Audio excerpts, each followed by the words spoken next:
Hey guys, welcome to your first C++ lesson. To begin, let's go to File, New, Project.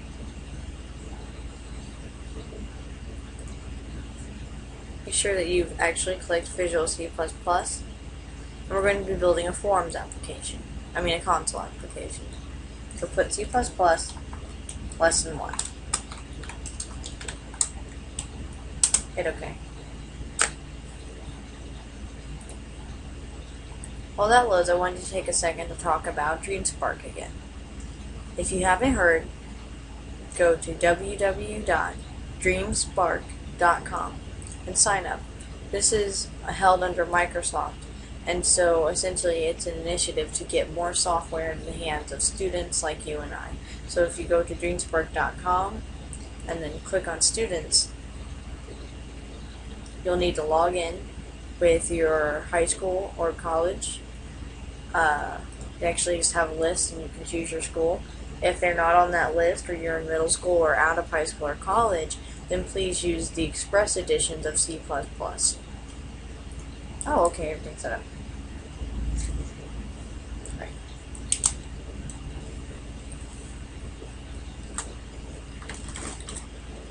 First thing we're going to write is include IOStream. This stands for input-output stream. The pound sign right here, these are called preprocessor directives. What this means is that before the program compiles, it takes a peek right here and sees what's needed of it so it can prepare to launch. Okay. So when we do higher level math functions or we use a string, we'll have to include string or include math or string.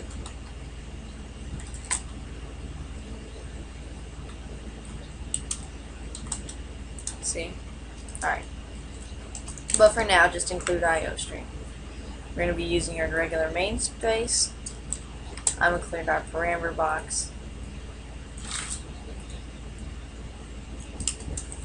What we're going to do is write cout hello world. A little cheesy, I know, but you have to start somewhere, right guys? Now make sure your carrots are facing towards the cout.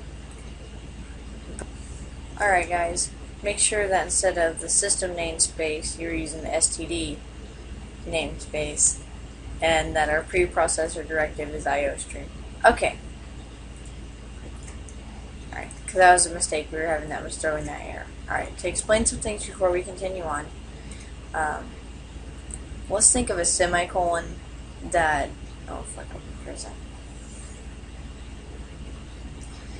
each language has its own end of a statement, its own period to think about it.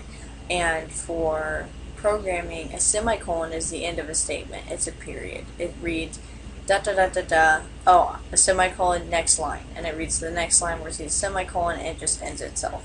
So when you forget to have a semicolon like that, it will throw an error.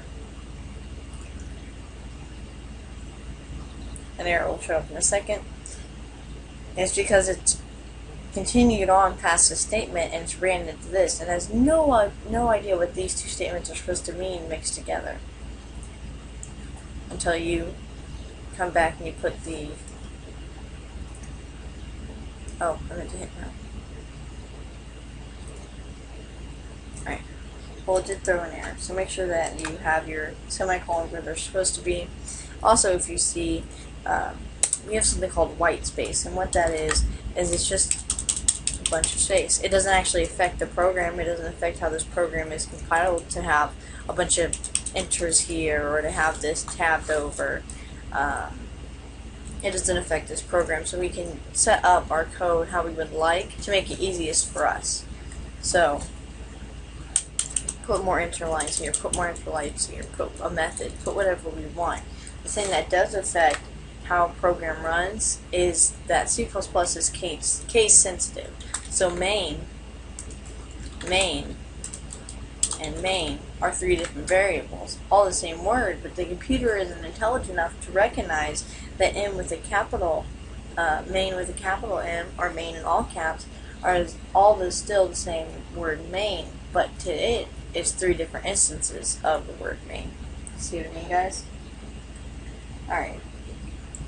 Whenever you receive an error, like one we just have, don't freak out. The computer will tell you what you've done wrong, like, let's forget that off. We'll build it. I'll show you the error list, and then you can see where it kind of relates. I would not like to build, I'd like to see missing colon before return. So double click, and it'll take you to roughly where your error is. In a larger program, this is wonderful. But yeah, that's how you handle some error handling. Later on, we'll actually show you guys how to be able to anticipate user input so that a user doesn't accidentally click on the wrong thing and close the program prematurely. Alright. In our next lesson, we'll be handling more data type based stuff, so I'll see you guys then.